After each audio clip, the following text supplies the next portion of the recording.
So let's take the average project cost of $500,000 per home if we're including the land and the vertical construction. A bank finances 75% of the project cost, which is about $125,000 of your cash is going to be required in the deal. That's that 25% equity.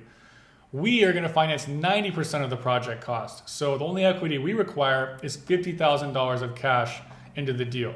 So if you have $1 million in cash to deploy, if you're working with the bank at 75% loan to cost, that means you can only do 8 projects a year if you're putting $125,000 of your own cash in the deal.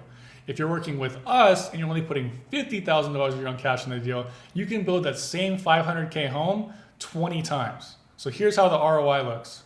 Now on this 500K project, let's assume that you're going to sell each house for around $600,000, which means you're making $100,000 in profit per house. So if you go with the bank, you're only building this house 8 times a year, so that's $800,000 in profit.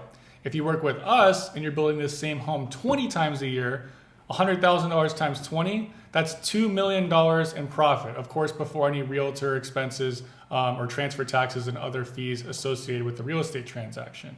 So now you can clearly see that despite paying higher rate and fees with a private construction lender, you can make $2 million in profit instead of $800,000 in profit going to the bank. So it really doesn't matter what rate and fees you pay. What matters is how much money you make at the end of the day. What's your ROI on your cash in the deal?